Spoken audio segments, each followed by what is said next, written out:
ಬೆಂಗಳೂರಿನ ಕಾವೇರಿ ನಿವಾಸದಲ್ಲಿ ಸಿಎಂ ಸಿದ್ದರಾಮಯ್ಯ ಅವರನ್ನ ಸ್ವಾಮೀಜಿಗಳ ನಿಯೋಗ ಭೇಟಿ ಮಾಡಿತ್ತು. ಹಿಂದುಳಿದ ದಲಿತ ಮಠಾಧೀಶರ ಒಕ್ಕೂಟದ ಸ್ವಾಮೀಜಿಗಳ ನಿಯೋಗ ಸಿಎಂ ಅವರನ್ನ ಭೇಟಿ ಮಾಡಿ ವಿವಿಧ ಸಮುದಾಯಗಳ ಮಠಗಳ ಅಭಿವೃದ್ಧಿ ಕಾಮಗಾರಿಗೆ ಹಣ ರಿಲೀಸ್ ಮಾಡುವಂತೆ ಮನವಿಯನ್ನ ಮಾಡಿತು. ಎಲ್ಲಾ ದಲಿತ ಮತ್ತು ಹಿಂದುಳಿದ ಮಠಗಳಿಗೆ ಅನುದಾನ ನೀಡುವುದಾಗಿ ಸಿಎಂ ಸಿದ್ದರಾಮಯ್ಯ ಭರವಸೆ ನೀಡಿದ್ದಾರೆ. ಗುತ್ತಿಗೆದಾರರ ಆಧಾರದ ಮೇಲೆ ಕರ್ತವ್ಯ ನಿರ್ವಹಿಸುತ್ತಿರುವ ಸಿಬ್ಬಂದಿಗಳಿಗೆ ಗೇಟ್ ಪಾಸ್ ನೀಡಲಾಗಿದೆ. ಸಿಎಂ ಕಚೇರಿಯಲ್ಲಿ 9 ಮಂದಿ ಗುತ್ತಿಗೆದಾರರಿಗೆ ವಜಾ ಮಾಡಲಾಗಿರುವಂಥದ್ದು ಸೇವೆಯ ಅವಶ್ಯಕತೆ ಇಲ್ಲ ಎಂಬ ಕಾರಣ ನೀಡಿ ವಜಾಗೊಳಿಸಲಾಗಿದೆ. ಈ ಹಿಂದೆ ಎಚ್.ಡಿ. ಕುಮಾರಸ್ವಾಮಿ, ಬಿಎಸ್ ಯಡಿಯೂರಪ್ಪ, ಬಸವರಾಜ ಬೊಮ್ಮಾಯಿ ಸಿಎಂ ಆಗಿದ್ದ ಕಾಲದಲ್ಲಿ ಸಿಬ್ಬಂದಿಗಳು ನೇಮಕ ಮಾಡಿಕೊಳ್ಳಲಾಗಿತ್ತು. ಈಗ ಸಿಎಂ ಕಚೇರಿಯಿಂದ 9 ಮಂದಿಗೆ ಕೆಲಸದಿಂದ ತೆಗೆದು ಹಾಕಲಾಗಿದೆ. ಗ್ರಾಮಸ್ಥರ ವಿರೋಧದ ಮಧ್ಯೆಯೂ ಕಾಮಗಾರಿಗೆ ಶಾಸಕ ಸಿದ್ದು ಪಾಟೀಲ್ ಭೂಮಿ ಪೂಜೆಯನ್ನು ನೆರವೇರಿಸಿದ್ದಾರೆ. ಬೀದರ್ ಜಿಲ್ಲೆಯ ಸಿಂಧನಕೇರ ಗ್ರಾಮದ ಬಳಿ ಇರುವಂತಹ ಘನತ್ಯಾಜ್ಯ ವಿಲೇವಾರಿ ಘಟಕದಲ್ಲಿ 73 ಲಕ್ಷ ರೂಪಾಯಿ ವೆಚ್ಚದ ಅಭಿವೃದ್ಧಿ ಕಾಮಗಾರಿಗೆ ಶಂಕುಸ್ಥಾಪನೆ ಮಾಡಲಾಯಿತು. ಈ ವೇಳೆ ಘನತ್ಯಾಜ್ಯ ವಿಲೇವಾರಿ ಘಟಕದಲ್ಲಿ ಅಭಿವೃದ್ಧಿ ಕೆಲಸ ಮಾಡದಂತೆ ಶಾಸಕರು ಅಧಿಕಾರಿಗಳಿಗೆ ಗ್ರಾಮಸ್ಥರು ತಾಕೀತು ಮಾಡಿದ್ದಾರೆ. ಕಳೆದ ಡಿಸೆಂಬರ್ 4ರಂದು ನಮ್ಮೂರಲ್ಲಿ ನ್ಯೂಸ್ 18 ವಿಶೇಷ ಕಾರ್ಯಕ್ರಮದಲ್ಲಿ ಸಮಸ್ಯೆಯ ಬಗ್ಗೆ ಬೆಳಕು ಚೆಲ್ಲಲಾಗಿತ್ತು. ವರದಿ ಪ್ರಸಾರದ ಬಳಿಕ ಡಂಪಿಂಗ್ ಯಾರ್ಡ್ಗೆ ಶಾಸಕ ಸಿದ್ದು ಪಾಟೀಲ್ ಭೇಟಿ ನೀಡಿ ಭರವಸೆ ನೀಡಿದ್ರು. ಸ್ಥಳಾಂತರಿಸುವ ಭರವಸೆ ನೀಡಿ ತಿಂಗಳುಗಳ ಬಳಿಕ ಹೊಸ ಕಾಮಗಾರಿಗೆ ಶಂಕುಸ್ಥಾಪನೆ ನೆರವೇರಿಸಿದ್ದಕ್ಕೆ ಗ್ರಾಮಸ್ಥರು ಗರಂ ಆಗಿದ್ರು.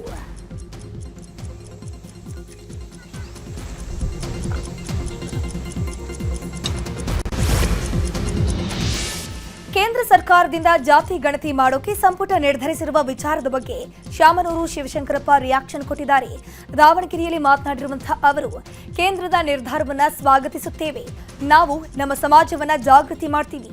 ಎಲ್ಲರೂ ಕೂಡ ಜಾತಿ ಕಾಲಂನಲ್ಲಿ ಲಿಂಗಾಯತ ಅಂತ ಬರೆಸುವಂತೆ ಮನವಿಯನ್ನ ಮಾಡ್ತಿದ್ದೀನಿ ಅಂತ ಹೇಳಿದ್ರು. ನಾವು ನಮ್ಮ ಜನಗಳಿಗೆಲ್ಲ ಜಾಗೃತಿ ಮಾಡ್ತೇವೆ. ಜಾಗೃತಿ ಮಾಡಿ ವೀರಶೈವ ಲಿಂಗಾಯತ ಅಂದರೆ ಒಟ್ಟು ಲಿಂಗಾಯತ ಅಂದರೆ ಬರುತ್ತೆ. ಈಗ ರಾಜ್ಯದ ಸುದ್ದಿಗಳನ್ನ ಕ್ವಿಕ್ ಆಗಿ ನೋಡ್ತಾ ಹೋಗೋಣ. ಡಾಕ್ಟರ್ ಬಾಬು ಜಗಜೀವನ್ ರಾಮ್ ಚರ್ಮ ಕೈಗಾರಿಕಾ ಅಭಿವೃದ್ಧಿ ನಿಗಮದಲ್ಲಿ ಅವ್ಯವಹಾರ ನಡೆದಿರೋ ಆರೋಪ ಕೇಳಿಬಂದಿದೆ. 2020ರಿಂದ 2025ರವರೆಗೆ ಸುಮಾರು 100ರಿಂದ 150 ಕೋಟಿ ಅವ್ಯವಹಾರ ಆರೋಪ ಮಾಡಲಾಗಿರುವಂಥದ್ದು. ಸಮಾಜ ಕಲ್ಯಾಣ ಇಲಾಖೆ ಸಚಿವ ಎಚ್.ಸಿ. ಮಹದೇವಪ್ಪ ಸೇರಿ 5 ವಿರುದ್ಧ ದೂರು ನೀಡಲಾಗಿದೆ. ಸಚಿವ ಎಚ್.ಸಿ. ಮಹದೇವಪ್ಪ, ಇಲಾಖೆಯ ಆಯುಕ್ತ ಡಾಕ್ಟರ್ ರಾಜೇಶ್ ಕುಮಾರ್, ಸಮಾಜ ಕಲ್ಯಾಣ ಇಲಾಖೆ ನಿರ್ದೇಶಕ ಮೇಜರ್ ಮಣ್ಣಿವಣ್ಣನ್, ಹಿಂದಿನ ಎಂಡಿ ನಟರಾಜ್, ಪ್ರಸ್ತುತ ಎಂಡಿ ಕೆಎಂ ವಸುಂಧರಾ ವಿರುದ್ಧ ಆರ್ಟಿಐ ಕಾರ್ಯಕರ್ತ ಶ್ರೀನಾಥ್ ದೂರನ್ನು ಕೊಟ್ಟಿದ್ದಾರೆ. ಬಿಬಿಎಂಪಿ ಕೇಂದ್ರ ಕಚೇರಿಯಲ್ಲಿ ಭಾರೀ ಹೈಡ್ರಾಮವೇ ನಡೆದಿದೆ. ಚುನಾವಣೆ ನಡೆಸದೇ ಇರೋದಕ್ಕೆ ಸಾರ್ವಜನಿಕರು ಕೆಂಡವಾಗಿದ್ದಾರೆ. ಪಾಲಿಕೆ ಕಚೇರಿಗೆ ಏಕಾಏಕಿ ನುಗ್ಗಿದ ಲೋಕಶಕ್ತಿ ಸಂಘಟನೆಯ ಕಾರ್ಯಕರ್ತರು ಪ್ರತಿಭಟನೆ ಮಾಡಿರುವಂಥದ್ದು. ಆದಷ್ಟು ಬೇಗ ಚುನಾವಣೆ ನಡೆಸದಿದ್ರೆ ಪಾಲಿಕೆ ಅಧಿಕಾರಿಗಳ ಕುರ್ಚಿಗೆ ಬೆಂಕಿ ಹಚ್ಚುತ್ತೀವಿ ಅಂತ ಎಚ್ಚರಿಕೆ ನೀಡಿದ್ದಾರೆ. ಸದ್ಯ ಪ್ರತಿಭಟನಾಕಾರರನ್ನ ಹಲ್ಸೂರು ಗೇಟ್ ಪೊಲೀಸರು ವಶಕ್ಕೆ ಪಡ್ಕೊಂಡಿದ್ರು.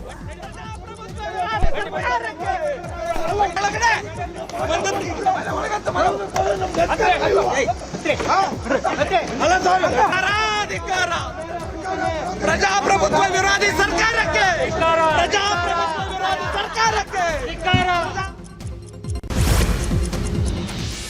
ಹುಬ್ಬಳ್ಳಿಯಲ್ಲಿ ಬಾಲಕಿ ಮೇಲೆ ಅತ್ಯಾಚಾರದ ಆರೋಪಿ ಶವಕ್ಕೆ ಕೊನೆಗೂ ಮುಕ್ತಿ ಸಿಕ್ಕಿದೆ. ಅನಾಥವಾಗಿ ಬಿದ್ದಿದ್ದ ಹಂತಕ ರಿತೇಶ್ ಕುಮಾರನ ಅಂತ್ಯ ಸಂಸ್ಕಾರ ಬಿಡ್ನಾಳ ರುದ್ರಭೂಮಿಯಲ್ಲಿ ಮಾಡಲಾಯಿತು. ತಹಶೀಲ್ದಾರ್, ಸಿಐಡಿ ಅಧಿಕಾರಿಗಳು, ಮಹಾನಗರ ಪಾಲಿಕೆಯ ಸಿಬ್ಬಂದಿಗಳ ಸಮ್ಮುಖದಲ್ಲಿ ಅಂತಿಮ ವಿಧಿವಿಧಾನ ನಡೆಯಿತು. ಹಂತಕನ ಕುಟುಂಬಸ್ಥರ ಪತ್ತೆಗಾಗಿ ಕಳೆದ 20 ದಿನಗಳಿಂದ ಹುಡುಕಾಟ ನಡೆಸಲಾಗುತ್ತಿತ್ತು. ಆದರೆ ಕುಟುಂಬಸ್ಥರು ಸಿಗದ ಕಾರಣ ರಿತೇಶ್ ಕುಮಾರನ ಶವ ಸಂಸ್ಕಾರವನ್ನು ಮಾಡಲಾಯಿತು. ತುಮಕೂರು ಜಿಲ್ಲೆಯಾದ್ಯಂತ 2 ದಿನ ಯೆಲ್ಲೋ ಅಲರ್ಟ್ ಘೋಷಣೆ ಮಾಡಲಾಗಿದೆ. ಜನತೆ ಎಚ್ಚರಿಕೆಯಿಂದ ಇರೋಕೆ ಜಿಲ್ಲಾಡಳಿತ ಸೂಚನೆ ಕೊಟ್ಟಿದೆ. 2 ದಿನ ಭಾರೀ ಮಳೆಯಾಗಲಿದೆ ಅಂತ ತುಮಕೂರು ಡಿಸಿ ಶುಭಾ ಕಲ್ಯಾಣ್ ಮುನ್ಸೂಚನೆ ಕೊಟ್ಟಿರುವಂಥದ್ದು. ಮಳೆ ಹಾನಿಯಾದರೆ ತ್ವರಿತವಾಗಿ ಸ್ಪಂದಿಸೋಕೆ ಕಂದಾಯ ಅಧಿಕಾರಿಗಳು ಸಜ್ಜಾಗಿದ್ದು, ಮಳೆ ಸಮಯದಲ್ಲಿ ಮನೆಯಿಂದ ಹೊರಗಡೆ ಬಾರದಂತೆ ಜಿಲ್ಲೆಯ ಜನತೆಗೆ ಡಿಸಿ ಮನವಿಯನ್ನು ಮಾಡಿಕೊಂಡ್ರು. ಚಿಕ್ಕಬಳ್ಳಾಪುರ ಜಿಲ್ಲೆ ಬಟ್ಲಳ್ಳಿ ಗ್ರಾಮದಲ್ಲಿ ಪುಂಡ ಪೋಖರಿಗಳ ಅಟ್ಟಹಾಸ ಮಿತಿ ಮೀರ್ತಾನೆ ಇದೆ. ಶಾಲಾ ಬಾಲಕಿಯರನ್ನ ಕಾಮಕರ ಗ್ಯಾಂಗ್ ಒಂದು ಮಂಚಕ್ಕೆ ಕರೆದು ನಿಮ್ಮ ಮನೆಯವರಿಗೆ ಹೇಳಿದ್ರೆ ಕೊಲೆ ಮಾಡುವುದಾಗಿ ಬೆದರಿಸಿದ್ದಾರೆ ಅಂತ ಆರೋಪಿಸಲಾಗಿದೆ. ಚಿಂತಾಮಣಿ ನಗರದಲ್ಲಿ ನಡೆದ ಸುದ್ದಿಗೋಷ್ಠಿ ಏರ್ಪಡಿಸಿ ಅಕ್ಕ ತಂಗಿ ಕಣ್ಣೀರನ್ನು ಹಾಕಿದ್ದಾರೆ. ನಮಗೆ ನ್ಯಾಯ ದೊರಕಿಸಿ ಕೊಡುವಂತೆ ತಾಯಿ ಬಿಕ್ಕಿ ಬಿಕ್ಕಿ ಕಣ್ಣೀರು ಹಾಕಿದ್ರು. 10 ವರ್ಷಗಳ ಹಿಂದೆ ಗಂಡನನ್ನ ಕಳ್ಕೊಂಡು ಇಬ್ಬರು ಹೆಣ್ಣು ಮಕ್ಕಳೊಂದಿಗೆ ತಾಯಿ ಜೀವನ ನಡೆಸುತ್ತಿದ್ದಾಳೆ. ಇತ್ತೀಚೆಗೆ ಜೋಡಿ ಕೊಲೆ ಪ್ರಕರಣದಲ್ಲಿ ಆರೋಪಿಗಳಾಗಿದ್ದ ಗುಂಪು ಬಾಲಕಿಯರಿಗೆ ಕಿರುಕುಳ ನೀಡಿದ್ದಾರೆ. ಆರೋಪಿಗಳನ್ನು ಬಂಧಿಸುವಂತೆ ಪೊಲೀಸರಿಗೆ ದೂರು ಕೊಟ್ಟರೂ ಕ್ರಮ ಇಲ್ಲವಂತೆ ಬಟ್ಲಹಳ್ಳಿ ಪೊಲೀಸರ ನಿರ್ಲಕ್ಷ್ಯಕ್ಕೆ ಕುಟುಂಬಸ್ಥರು, ದಲಿತ ಸಂಘಟನೆಗಳು ಆಕ್ರೋಶ ಹೊರಹಾಕಿದ್ರು.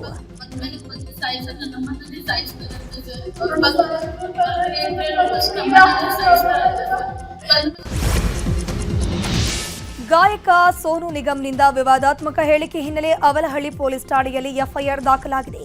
ಪ್ರಚೋದನೆ ಸೆಕ್ಷನ್ ಅಡಿ ಬಿಎನ್ಎಸ್ 351 ಅಡಿಯಲ್ಲಿ ಪೊಲೀಸರು ಕೇಸ್ ದಾಖಲಿಸಿಕೊಂಡಿದ್ದಾರೆ. ನಿನ್ನೆಯಷ್ಟೇ ಕರವೇ ತಂಡ ಅವಲಹಳ್ಳಿ ಠಾಣೆಗೆ ದೂರನ್ನು ಕೊಟ್ಟಿದ್ರು. ಕನ್ನಡ ಎಂದು ಪಹಲ್ಗಾಮ್ ಘಟನೆಗೆ ಹೋಲಿಸಿ ಸೋನು ನಿಗಮ್ ವಿವಾದಾತ್ಮಕ ಹೇಳಿಕೆಯನ್ನು ಕೊಟ್ಟಿದ್ರು. ಇನ್ನು ಗಾಯಕ ಸೋನು ನಿಗಮ್ ತಮ್ಮ ಪಹಲ್ಗಾಮ್ ಹೇಳಿಕೆಯನ್ನು ಸಮರ್ಥಿಸಿಕೊಂಡಿದ್ದಾರೆ. ಕನ್ನಡಿಗರನ್ನೇ ದೂರಿದ್ದು ಮತ್ತೆ ಮೊಂಡು ವಾದದ ಉತ್ತರವನ್ನ ಕೊಟ್ಟಿದ್ದಾರೆ. ಕನ್ನಡ ಅಂತ ನನ್ನನ್ನ ಬೆದರಿಸಿದ್ದರು ಅನ್ನೋ ಹೇಳಿಕೆಗೆ ಪ್ರತಿಕ್ರಿಯೆ ಕೊಟ್ಟಿದ್ದು, ಅವರು ಬೆದರಿಸಿದ್ದಕ್ಕೆ ನಾನು ಆ ರೀತಿ ಹೇಳಿದೆ ಅನ್ನೋ ಸಮರ್ಥನೆಯನ್ನು ಕೊಟ್ಟಿದ್ದಾರೆ. ಬೆಂಗಳೂರಿನ ಪ್ರತಿಷ್ಠಿತ ಎಚ್ಎಸ್ಆರ್ ಲೇಔಟ್ನಲ್ಲಿ ಅಕ್ರಮ ಪಿಜಿಗಳ ಅಡ್ಡಿಯಲ್ಲಿ ಅನಾಗರಿಕ ವರ್ತನೆ ತೋರಲಾಗಿದೆ. ಹಾಡಹಗಲೇ ನಶೆಯಲ್ಲಿ ಯುವತಿ ನಗ್ನವಾಗಿ ಓಡಾಡಿದ್ದು, ಸಿಸಿಟಿವಿಯಲ್ಲಿ ಪಿಜಿ ನಿವಾಸಿಗಳ ಆಟಾಟೋಪ ಸೆರೆಯಾಗಿದೆ. ಪಿಜಿ ವಾಸಿಗಳ ಪುಂಡಾಟಕ್ಕೆ ಸ್ಥಳೀಯ ನಿವಾಸಿಗಳು ಗರಂ ಆಗಿರುವಂಥದ್ದು. ಬಿಬಿಎಂಪಿ, ಬೆಸ್ಕಾಂ ಮತ್ತು ಪೊಲೀಸ್ ಇಲಾಖೆಗೆ ದೂರನ್ನು ನೀಡಲಾಗಿದೆ. ಸ್ಥಳೀಯ ನಿವಾಸಿಗಳು ದೂರನ್ನು ಕೊಟ್ಟರೂ ಯಾವುದೇ ರೀತಿಯ ಕ್ರಮ ಆಗಿಲ್ಲ. ಬಿಬಿಎಂಪಿ ಮತ್ತು ಪೊಲೀಸ್ ಅಧಿಕಾರಿಗಳ ವಿರುದ್ಧ ಸ್ಥಳೀಯರು ಆಕ್ರೋಶವನ್ನು ವ್ಯಕ್ತಪಡಿಸಿದ್ರು. ನಮ್ಮ ನಗರ ಅಂದರೆ ಇತಿಹಾಸ ಇದೆ. ಬೆಸ್ಕಾಂ ಅಧಿಕಾರಿಗಳಿಗೆ, PWSS ಅವ್ರಿಗೆ ಇಲ್ಲಿಂದ ಮತ್ತೆ ಆಡ್ಬಿಟ್ಟು ಅಲ್ಲ ಬೇರೆ ಕಡೆ ಸಾಯಂಕಾಲ ಆಯ್ತು ಅಂದ್ರೆ 7 ಗಂಟೆ 8 ಗಂಟೆ ಆಯ್ತು ಅಂದ್ರೆ ನಿಕ್ಕರ್ಗಳು ಹಾಕೊಂಡು ಓಡಾಡ್ತಾರೆ. ಹೆಣ್ಮಕ್ಳು ಈಚೆ ಬರಂಗಿಲ್ಲ, ಹಂಗಿರುತ್ತೆ. ಮಕ್ಕಳು ಇರೋಂಗಿಲ್ಲ. ಯಾರಿಂದ ಯಾರಿಗೂ ತೊಂದರೆ ಆಗ್ಬಾರ್ದು ಅಷ್ಟೇ. ಅದು ಗಂಡಸ್ರೆಲ್ಲ ಯೂಸ್ ಮಾಡಿದ್ದಾರೆ. ಅಲ್ಲಿ ಪೀಜಿಲ್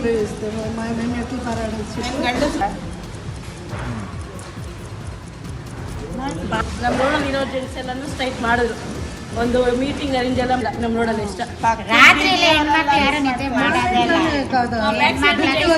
ಟೆನ್ಷನ್ ಮಾಡ್ತಾರೆ. ಪಹಲ್ಗಾಮ್ ಘಟನೆಯ ವಿರುದ್ಧ ಮತ್ತೆ ಪ್ರಧಾನಿ ನರೇಂದ್ರ ಮೋದಿ ಗುಡುಗಿದ್ದಾರೆ.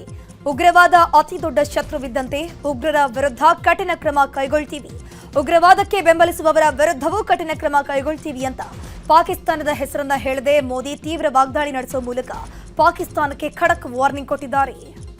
आतंकवाद मानवता के लिए सबसे बड़ा खतरा है.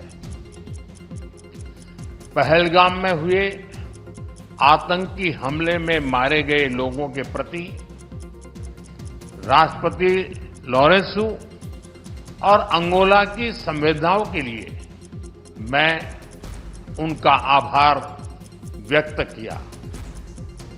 We are committed to take firm and decisive action against terrorists and those who support them.